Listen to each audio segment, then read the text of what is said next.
but I don't think they're going to be happy about this. They're not going to be happy about this at all, and I'm not a ref.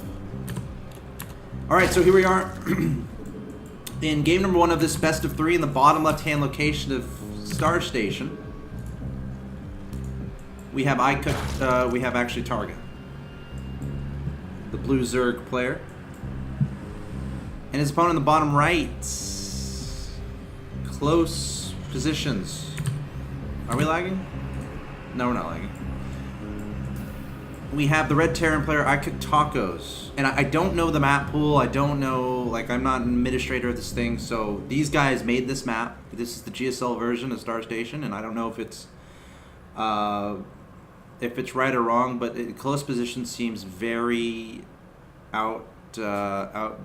But I'm not one to speak on that. I just don't know when these guys are going to find out and how they're going to react, really. I don't think close is supposed to be a thing, but we'll have to see. Do we have a? I don't know. I guess I could Skype. I'll Skype an admin right now just to make sure.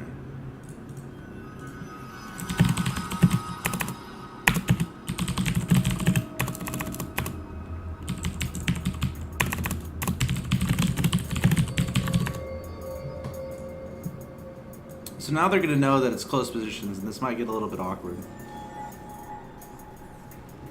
But again, I don't know if that's in the pool. Okay, so it is possible. Okay, well that's fine. They're going to be close positions here on Star Station, and they're going to have to react to it. They're still both kind of wondering what's going on. And now they're realizing exactly what's going on. So now they know. Well, Targa knows. And Icooktacos, he's about to know. So now it is known that they are close positions. So obviously Targa isn't going to be happy about this too much. But again, you know, we'll have to see how this develops.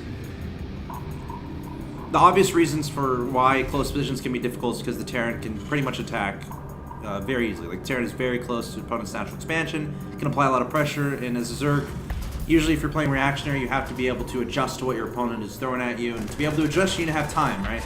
And if it's close positions and they're very close to each other, you don't have a lot of time. So it's a little bit tough as a Zerg player to make that happen.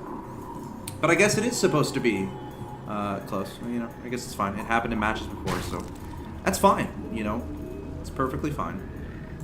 But let's see what happens here. So openings, we got double command center opening here from Icooktacos.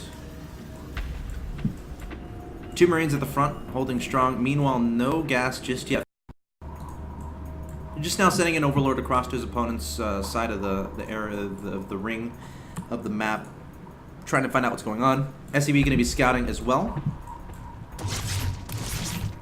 Queen going to take that guy out. So it's going to be a gasless opening so far here from Targa. I think we have 4 queens. Yeah, 4 queen opening, 2 queens already on the field, 2 more going to be added on. Just now adding on the gases, 2 with the natural expansion, interestingly enough. Don't want to delay that too long, but we see Icooktacos going for a very economic opening. Probably as economic as you can get. 3 command centers off the bat. You know, but like, this command center is going to finish before the 6-minute mark. So crazy fast 2 additional command centers from Tacos, going straight into double gas, very standard. If you go for this fast econ, you want to get those gases relatively soon after, so you can start teching up and catch up where you might be falling behind. But it's a similar trend from both these guys, both favoring the econ at this point in the game. However, Targa taking these 2 gases as natural fairly quickly.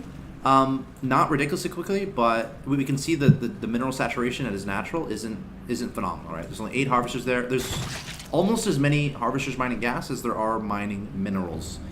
So, you know, just getting that early gas out, might throw down a Rocheborn eventually. Still mining the gas too. So it's kind of something you have to do because you don't really know what your opponent is going to throw at you because of these close positions. Like, if it was across the map, I feel like the gases would be later, and once Cats finishes eating, you can verify whether that's true or not. But I feel like you might take your gases later if your opponent is across the map because you have more time to prepare a little bit. But I feel like Targa's just trying to get a bank of gas, just so he has options.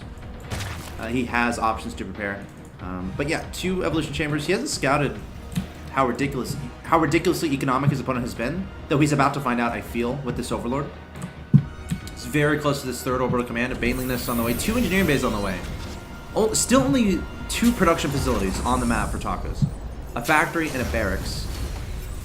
So really going crazy with, again, the econ and the upgrades. 3 command centers, 2 engineering bases. So going to be going into bio this game. Adding on 2 Hellions to try to get some map control. Upgrades are fairly similar for both of these guys. And the nice thing about these positions, I guess, is the hatcheries, as you extend along the left side, they get further away from your opponent. So that's going to be very helpful there for Targa. Speed is about to finish here. And let's see what these Hellions can do. Obviously, the Hellions are going to try to deny creep. Now, Targa might be a little bit weirded out because these Hellions are pretty darn late, so we should be able to guess what his opponent is doing as far as how economically invested he is in. Because usually, once your creep starts getting to this location, you know, this area, the Hellions are going to show up, right? And they're going to start trying to deny that creep. But Targa's creep spread has been unimpeded this entire time. Icooktacos is very comfortable going to the late game. We see a layer already underway here from Targa, so focusing on the 1-1 upgrades. Now, no return down, so this smells like Muta for now, considering he's only making things that cost minerals. He's going to start floating some gas, a lot of gas fairly soon, even adding on 2 gases in his main base. So something we'll keep an eye on. About this time is also when you're going to want to throw down a Baneling Nest, just to be absolutely careful, absolutely safe as far as what your opponent is doing. Of course, right when the Baneling Nest finishes, you want to start up with that Baneling speed. If you're going for this Ling Baneling Muta style. Helling's going to be rapid into this 3rd base. Taking out 2 drones before backing away. Still nice creep spread from Targa. Approaching his opponent's side of the map with that. Draw play is going to be, I feel like, very instrumental in this map. Since the arrow positions are so close, the medevacs aren't going to take too long to get across the map. To get to that natural expansion of Targa. So I would like to see a Spore Crawler eventually from Targa. I feel like about now would be that timing once you're starting to really get saturated on those 3 bases. You're starting to add in extra drones. But again, something we'll keep an eye on. Still no Baneling Nest. Oh, no, the Baneling Nest has been down for a while, so never mind. Starting with the Baneling speed right away, so we've seen that on the map. Very good play from Targa so far. Spire on the way. Can start saving us some gas. Now, here's a tricky part as far as saving gas for Mutas. You know, when you're making Banelings, obviously that's less gas you're putting into Mutas. When you're making upgrades, that's less gas you're putting into Mutas. So right here he's not researching +2 melee attacks. I'm wondering if that's a mistake or if that's on purpose so we can have more gas, you know, to get Mutas out on the field. But we have a little bit of a poke coming forward from Icooktacos. A lot of Marines, some Hellions mixed in there. Medevac production is not yet started. The reactor just now finishing on the starport.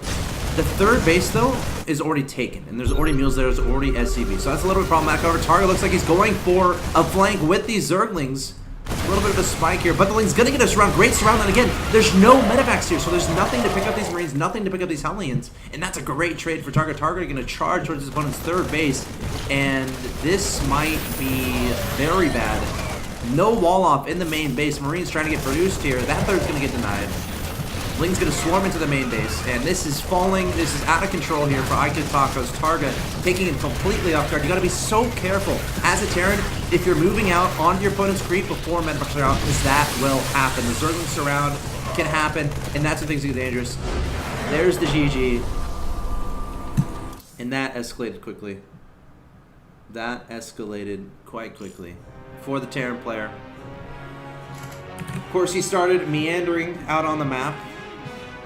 And then he decided, you know, he didn't have any medevacs with him, and that's dangerous. You know, pushing out with Hellions, pushing out with Marines, that will happen. All the Lings coming out there to swoop you up. So, Targa taking victory.